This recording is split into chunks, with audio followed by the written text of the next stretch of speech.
Baik, Assalamualaikum warahmatullahi wabarakatuh. Perkenalkan, nama saya Rashid Nawan dari Prodi Administrasi Publik. Baik, saya akan menjelaskan tentang hasil kunjungan saya ke DPR RI dan DPD. Meningkatkan pengetahuan, memperoleh pengetahuan yang lebih luas tentang proses legislasi, fungsi dan peran DPR RI dan DPD RI serta isu-isu yang aktual. RI memiliki peran penting dalam pengawasan kebijakan publik. Fungsi ini mencakup pemantauan, evaluasi, dan pengendalian terhadap pelaksanaan kebijakan oleh pemerintah. DPR memastikan kebijakan yang dibuat sesuai dengan persatuan perundang-undangan, aspirasi masyarakat, dan kepentingan nasional. Peran DPR dalam pengawasan kebijakan publik.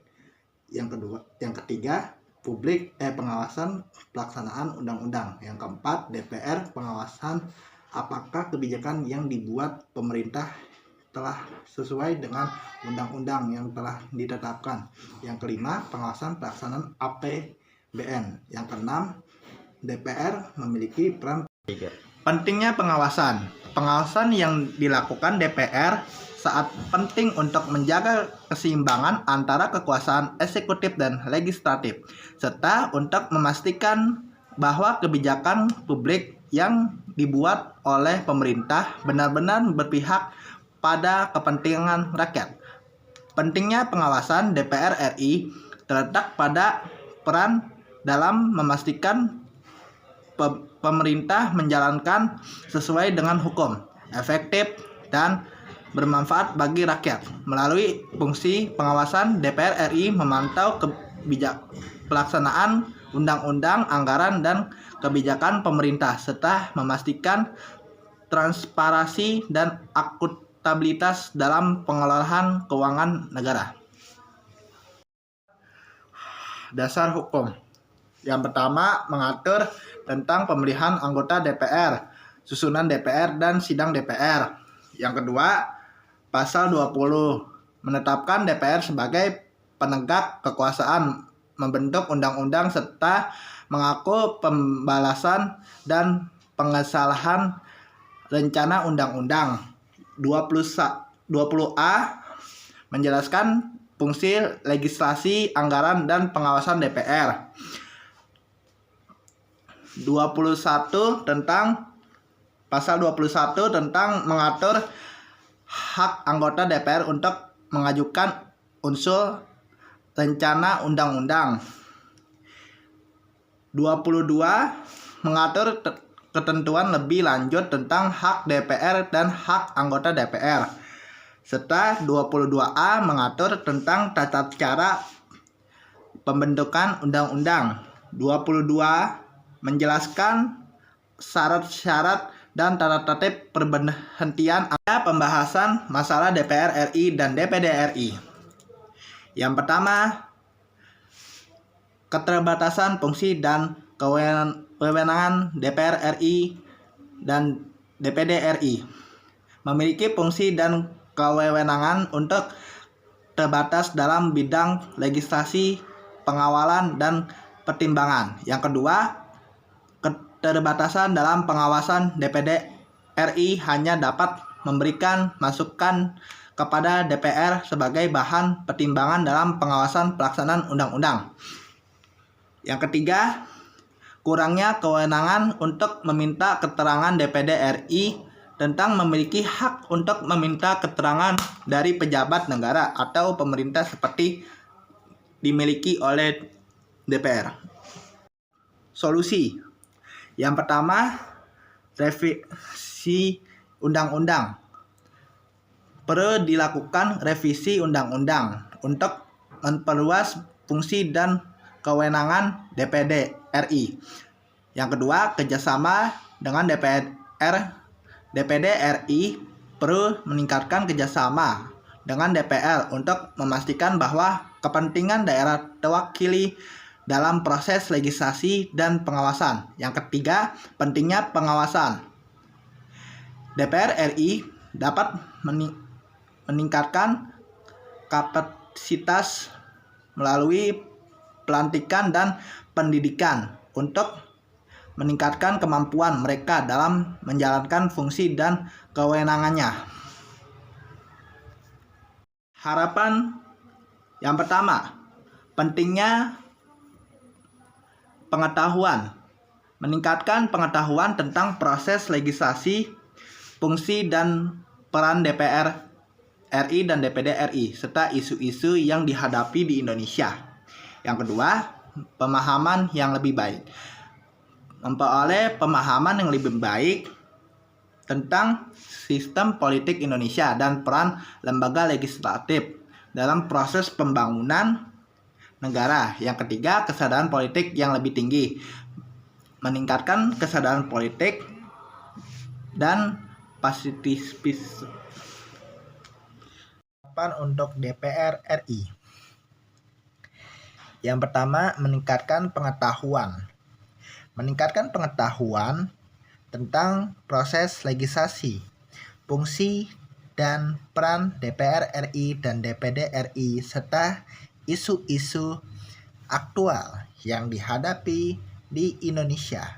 Yang kedua, memahami yang lebih baik, memperoleh pemahaman yang lebih baik tentang sistem politik Indonesia dan peran lembaga legislasi dalam proses pembangunan negara. Yang ketiga, kesadaran politik yang lebih tinggi. Meningkatkan kesadaran politik dan partisipasi masyarakat dalam proses pembangunan negara. Selanjutnya, jawaban masalah DPR RI dan DPD RI. Yang pertama, peluasan fungsi dan wewenang DPD RI. DPD RI perlu diberikan fungsi dan kewenangan yang lebih luas dalam bidang legislasi, pengawasan untuk pertimbangan untuk meningkatkan efektivitas dalam mewakili kepentingan daerah. Yang kedua, meningkatkan kewenangan pengawasan DPD RI. Perlu diberikan kewenangan yang lebih besar dalam pengawasan pelaksanaan undang-undang dan memastikan bahwa kepentingan daerah terwakil dan terlindungi. Yang ketiga, memberikan kewenangan untuk meminta keterangan DPD RI. Perlu diberikan hak untuk meminta keterangan dari pejabat negara atau pemerintah untuk meningkatkan kemampuan mereka dalam menyerapkan aspirasi masyarakat dan untuk DPD RI. Meningkatkan peran dan fungsi DPD RI dalam mewakili kepentingan daerah dan meningkatkan kualitas demokrasi di Indonesia. Yang kedua, pengawasan dan efektif. Melakukan pengawasan dan efektif terhadap pelaksanaan undang-undang dan kebijakan pemerintah yang berkaitan dengan kepentingan daerah. Selanjutnya, meningkatkan koordinasi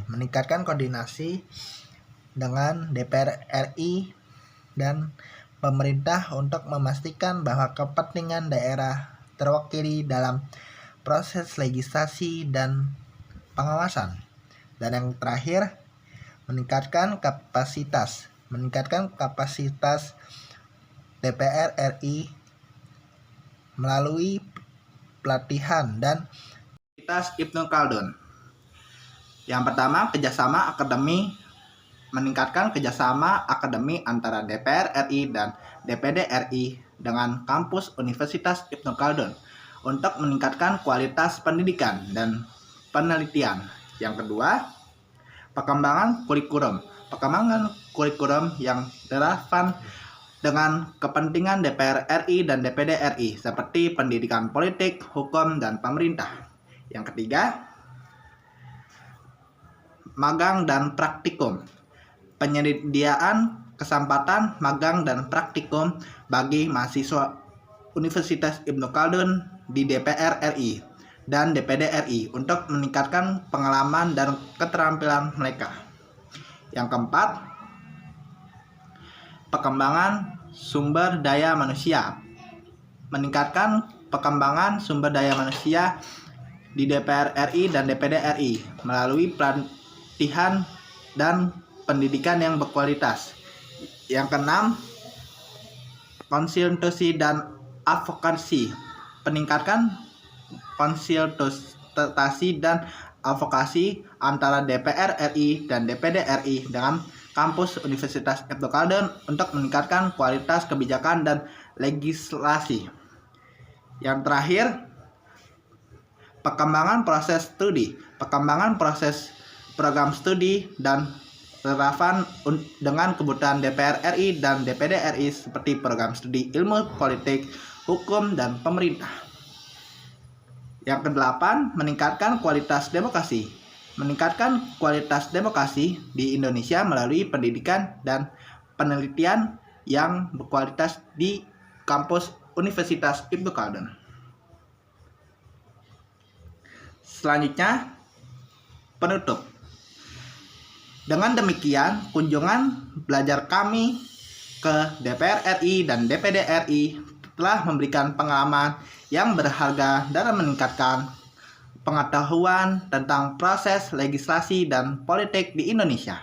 Yang kedua, kunjungan ini telah membuka wawasan baru tentang peran dan fungsi DPR RI dan DPD RI dalam sistem politik Indonesia. Yang ketiga, hasil kunjungan belajar kami ini diharapkan dapat meningkatkan kesadaran politik dan partisipasi masyarakat dalam proses pembangunan negara. Yang terakhir, kunjungan ini telah memberikan kesempatan untuk belajar dari DPR RI dan DPD RI. Terima kasih atas perhatiannya. Assalamualaikum warahmatullahi wabarakatuh.